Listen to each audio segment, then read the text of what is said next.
You have a question? Oh, yes, I have an answer.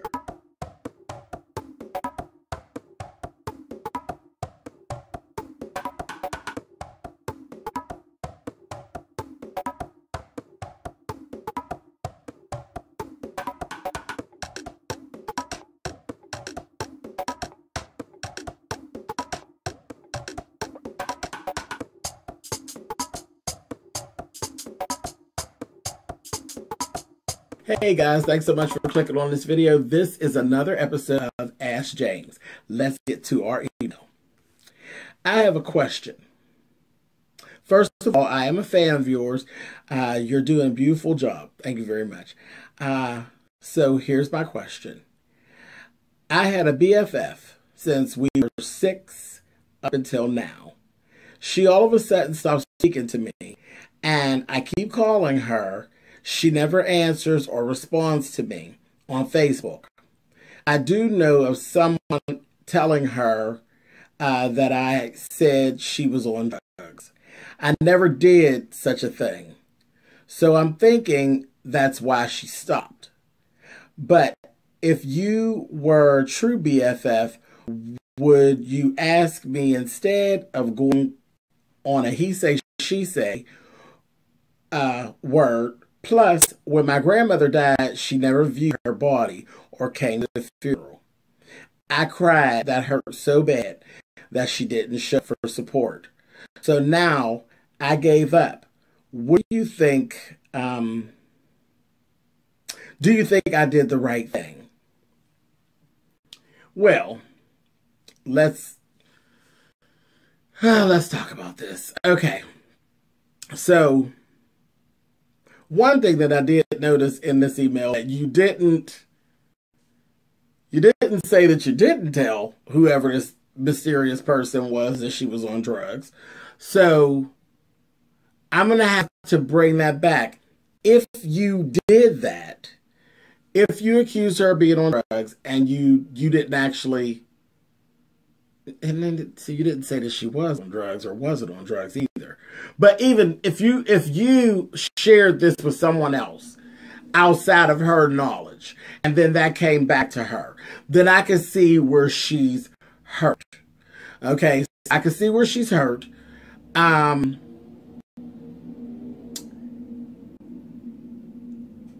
I can be hard, but if that's the case, then you kind of brought that on yourself.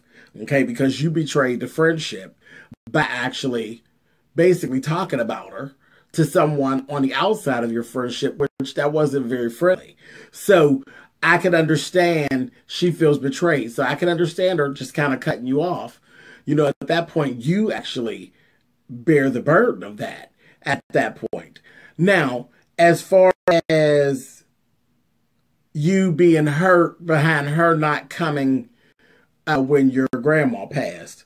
Well, that's the thing about being cut off. See, when you cut a person off, it doesn't matter what life events take place. They don't take precedence generally over what has actually happened. And I'll give you a perfect example.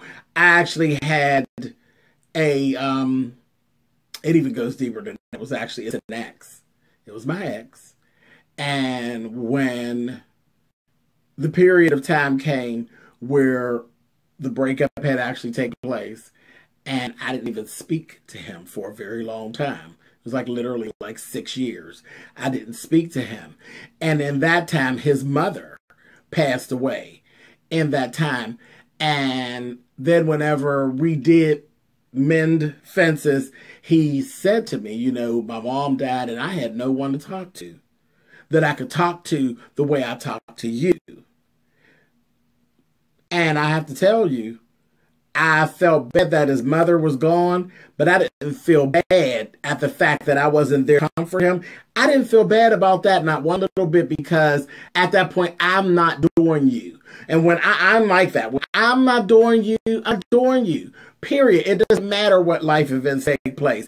I'm not messing with you, period. So from what I'm reading in your email, these things, you bear the burden of this. You brought all of this on. It was something you did that created this ball this snowball effect. And no, I mean, from where I sit, no, you ain't got no right to be mad at her. You really don't. You don't have any right to be mad at her. And as far as you're like, okay, so now I'm giving up and I'm just done with it. That's fine. If you can live with that, then be fine with it. I don't think you're fine with it because you wrote me. So you're not fine with it. I think you miss your friend. I think you would like to patch things up with your friend. And like I said to you, you bear the burden of this because from what I'm reading, and write me back and tell me if I'm wrong. Because if I'm wrong, you know I will do a revision to this whole video. But if you stepped out of the friendship and betrayed her trust and said something to her, something about her personal business to someone on the outside, and it got back to her, you bear the burden. So it's on you to fix it. Get your ass up and go, and you're going to have to make it known to your friend that you were sorry. The apology is actually not owed to you. You owe the apology. And at that time, then she has the right to say whether or not she wants to continue on friendship with you. Because right now, you're sitting in the wrong. You're not sitting in the right. You're sitting in the wrong. And everything that actually happened to you after that, you don't have the grasp for, because it's all from something that you did. And again, like I said, I promise you, if I am wrong, I'm reading into this wrong, please write me back and I'll revise this whole thing. We'll go a different route with it. But from where I read, you started it, you have to fix it. Or go ahead and let it go and don't speak of it anymore. That's just the way it is. All right, I hope this helps. And again, like I said, if I'm wrong, please rewrite me and we will revisit this. All right, so thank you for writing in, baby, and I will talk to you soon. You have something you need to get off your chest or something you need some help with? I'll give it my best shot. Send me an email to spillitboy@gmail.com, and in the title line, you want to put Hey James to make sure that I actually see it. If you don't put Hey James in the subject line, I'm not going to see it. It's going to continue to be an issue. So send me an email and we'll talk about it later.